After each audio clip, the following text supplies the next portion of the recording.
So in Peru we have a saying, no hay primera sin segunda, which means there's no first without second. So here comes the second part of crocheting food.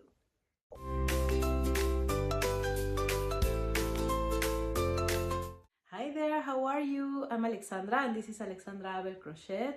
Welcome back to my channel. I'm a stay-at-home mom that lives in Switzerland who loves crocheting. I upload videos about things I love crocheting, roundups, some tutorials, market prep, market days, everything crochet. So if you are into that too, be sure to subscribe and like this video. So as I said before, this little series is about me crocheting food for my little son. His birthday is coming up soon in February, end of February, and I want to give him these items as a bundle gift because he has his little kitchen and he also likes to play like restaurant or going shopping, and I thought this was going to be amazing.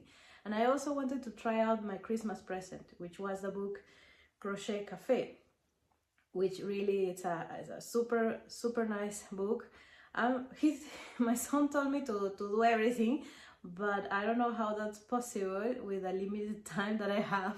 But I'm doing the ones that I think he would like the most, that are easier to do, are doable in this time frame. But I hope that eventually I can make the others, but not in this tight time frame. Why not? Because I also need to crochet other things for his birthday. I normally do party favors for my guests. Sorry, I filmed with my phone and a call came in. But anyway, what was I saying? Yes, I do party favors for my guests and other things for the birthday party. Sometimes I crochet things to put like little plushies, very small plushies to put in the piñata and things like this. So I will also do a little video about that, so be sure to stay tuned. So I need to crochet like a crazy person this month because I love to do all of those things. I have so much yarn that I can use for that, and I think it's a really nice memory to have from the birthday. But anyway, that comes in another video separately. But today I'm going to bring you a couple of fast food items that I made.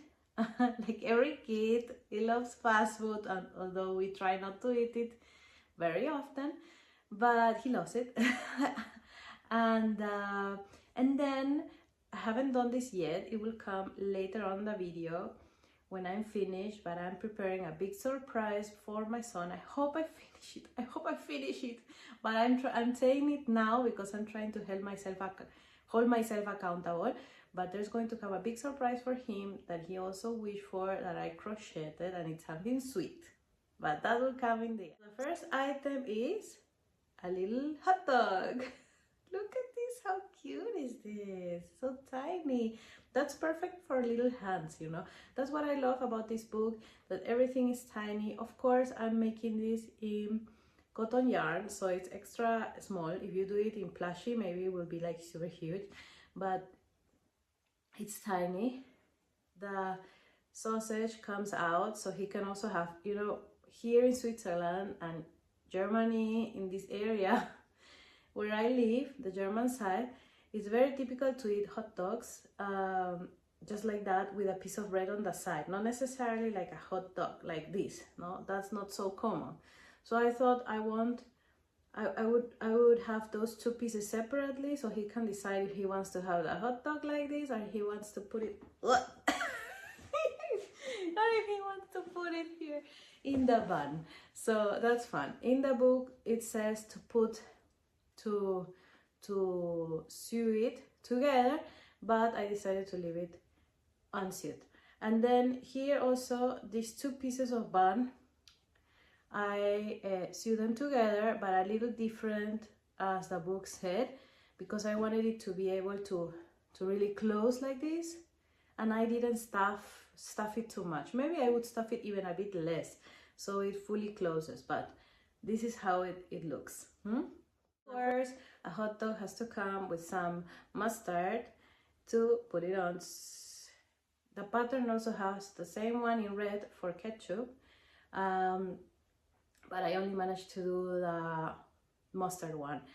If I can, I will get to you to do the ketchup one, but I'm really tight. I think for now the mustard will do, because the hot dog has mustard on top, so like it's like this.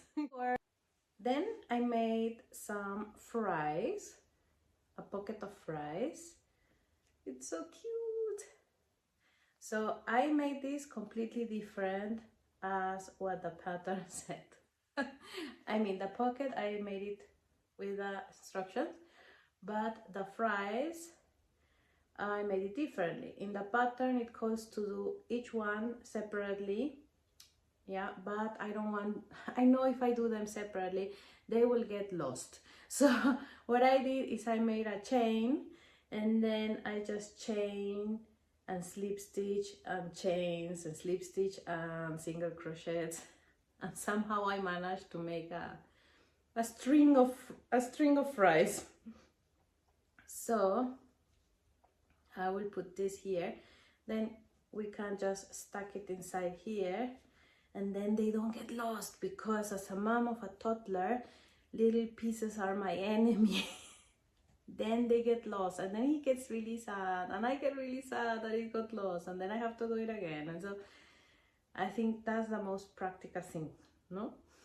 To finish this fast food section, of course I'm going to leave the best for last, no? And it's a huge burger. Look at this monster. Wow. So let me walk you through this monster burger. All the pieces are separately.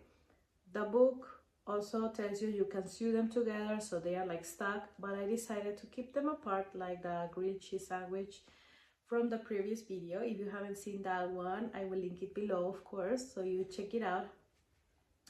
So I left it so that he can prepare his own burger. So we have the top bun, we have a couple of onions. This is not from the burger, this is from another dish, another lunch, but I thought it was nice to have it like another thing to put on top of the burger. Let me put this on the side because there are so many things. Okay. Then there's a tomato.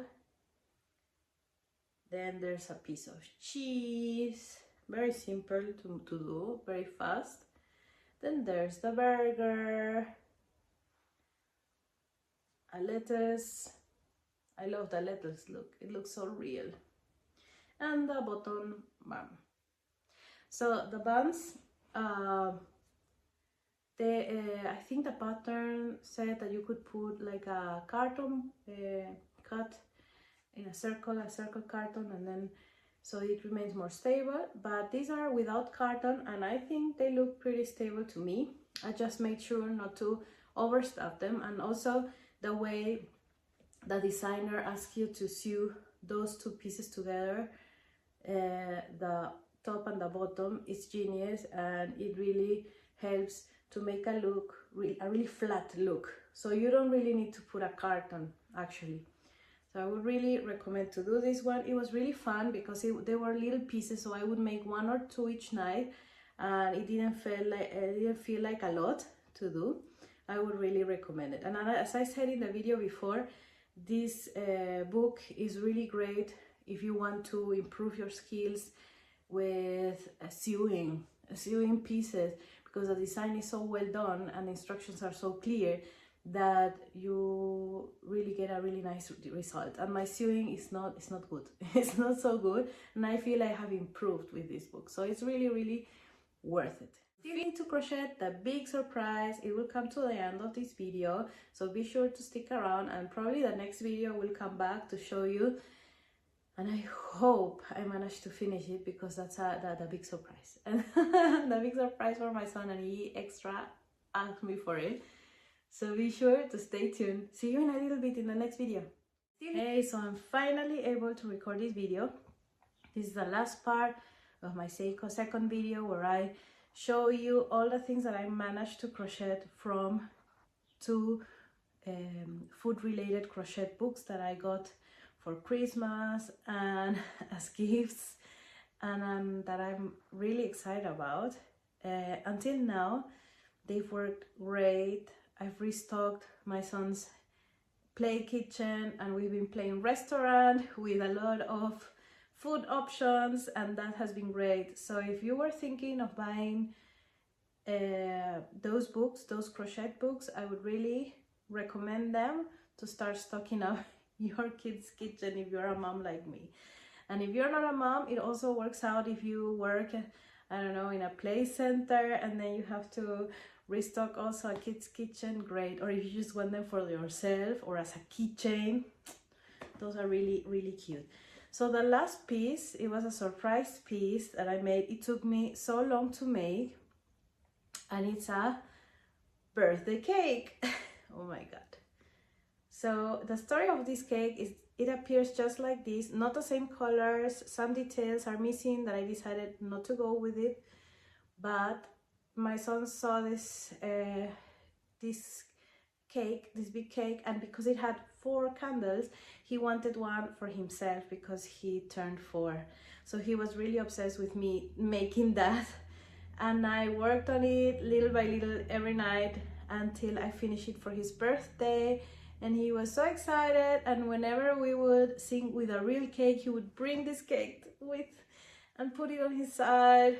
And I'm just going to tear up a little bit right now because, you know, they grow so fast, and it was totally worth it to spend those night hours making these. I tried to put his favorite color, which is orange, and mine is this violet one, and then like blue in between for his dad, and like a really nice mixture, and of course a lot of pink because he likes strawberries and strawberry chocolate cake and things like this. So I thought this was a good mixture. If you've not seen it before, I put also a reel about this cake. I will just put it right now here of how I made it. It's made in different pieces, one stuck to each other, and then at the end you put most of the details on top. The candles were amazing, very easy to do, just a little bit of sewing, I must admit, but the result was really good. So the challenge with this cake was that the pattern is in German and I'm starting to speak German. I speak fairly enough, but all the terminology, the abbreviations and everything in German is different, of course, for crochet. So I had to look back and forth to the abbreviations, and thankfully the book that was in German has at the beginning like an introduction to every stitch, like all the books. So when I didn't know what stitch was referring to, I would look back or look at the beginning and just see how they were doing the stitch, and I would say, ah, that's a double crochet, or that's a single crochet, or ah, okay, and then try to memorize that name was for that stitch. So that was really tough to do, but it was pretty doable. Like, it was a pretty easy, fairly easy cake to do, and if you don't put too many details, then it works out faster than you think, because once you get to the increases, then you just go do a lot of rounds to get the height, no? So that was really fun. What do you think? Yes. That one is a little bit curling down. Yeah, that. So cute. Hey, I'm me from the future. After showing you the cake, I forgot to wrap up this video. So and today is Sunday, cleaning day, so that's why I look like a crazy person. But anyway, thank you for watching all the way to the end. I'm going to prepare some more food because my son is super into play kitchen. So probably I will do a round of videos for fruits and vegetables, but I'm going to try to look for free patterns on the internet. Something quick and easy I can do in no time to fill in his kitchen with only crochet items and get rid of all the plastic ones. So Be sure to stick around for the next one. Subscribe, give a like to this video to support this channel. And once again, thank you so much for being here. Have a great week and see you the next time. Ciao, ciao.